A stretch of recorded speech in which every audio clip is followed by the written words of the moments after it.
It is my privilege and pleasure to welcome you to Hard Times for Truth, celebrating the Raven Foundation's 10th anniversary. I'm Suzanne Ross and my husband Keith. Thank you, Keith. Keith and I, we founded Raven in 2007 in order to raise awareness of the power of mimetic theory to illuminate the mechanisms that drive rivalry, scapegoating, scandal, and violence. Needless to say, over the last 10 years, the raw material available for mimetic analysis has not been in short supply. Today's event is a direct response to the post-truth, fake news, alternative facts confusion gripping our public discourse. We believe that mimetic theory is uniquely positioned to explain why truth has fallen on such hard times.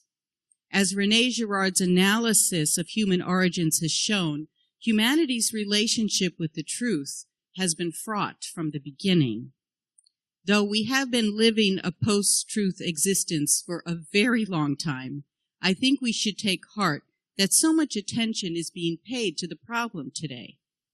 Recently, the Vatican announced that Pope Francis wishes to join the conversation. His message for next year's annual World Communications Day will be, "The truth will set you free, fake news and journalism for peace."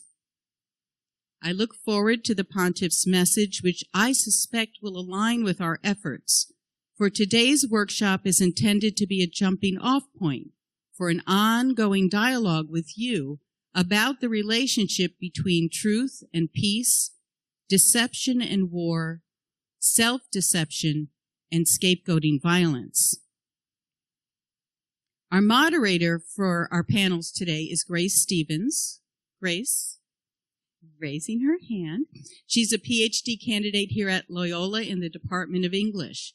Grace and Raven board member Andrew McKenna, who will be speaking in the first panel as well, will be editing a volume of essays that will include today's presentations and many more contributions from mimetic theory scholars. I look forward to letting you know when that volume is available and, of course, to sending Pope Francis a copy. Grace will shortly introduce today's speakers, but allow me to first introduce Raven's honored guests here with us today. In addition to Andrew McKenna, we have two other board members with us, Martha Reinecke, who will be here shortly, and Michael McLean. There's Michael. And we have three Raven Award winners with us. Now, the Raven Award for Excellence in Arts and Entertainment is given annually to an artist whose work creatively represents some aspect of mimetic theory. Heidi Stillman did us the honor of accepting our first Raven Award in 2010 for her adaptation of Fyodor Dostoevsky's great novel of rivalry and desire, The Brothers Karamazov. We could not resist organizing our 10th anniversary celebration around another of her brilliant adaptations, and many of us will be attending tomorrow's matinee performance of Hard Times for These Times at Looking Glass Theater.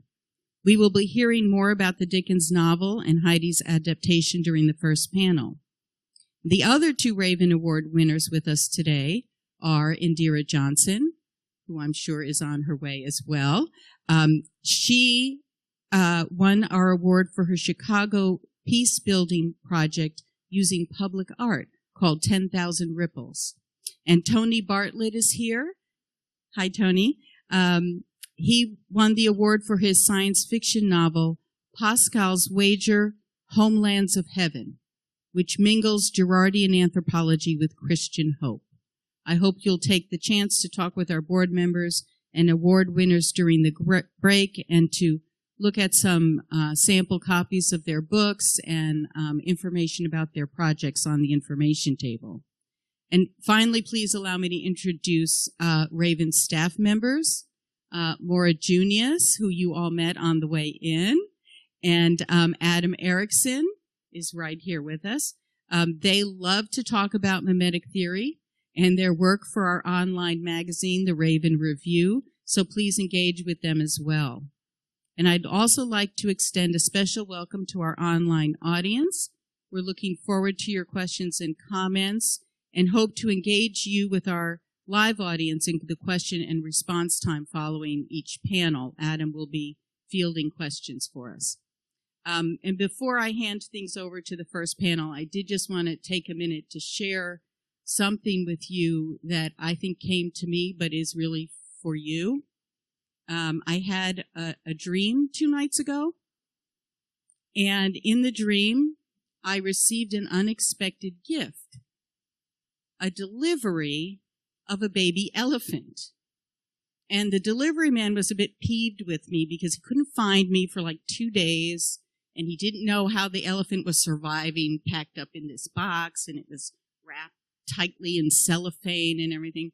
So I was like, well, bring it in, and he brought in the elephant, and I was like really kind of thrilled. I didn't order an elephant, but I was happy to get the elephant, and I quickly took the wrapping off and saw that he was okay and set about taking care of him like he needed something to drink. How big a container of water do you need for a baby elephant? So I was, happily going around trying to take care of this little elephant. And so, that was the dream. And I remembered it, and as I thought about it during the day, I couldn't help but be reminded of the Hindu god Ganesha, who is symbolized by an elephant. And Ganesh is the god known as the remover of obstacles. And I thought, isn't that interesting? The remover of obstacles is coming to us. But he's coming as a baby, someone who needs taken care of. And so I thought it showed a great deal of confidence in me and in you, in trusting that he could come to us as a child and that we would take care of him. So I offer that to you, and hopefully we can interpret and continue to interpret that together. And I also want to share with you just an invitation that's part of the Montessori environment. Many of you know that my interest is in researching the connection between Maria Montessori and Renee Girard's work.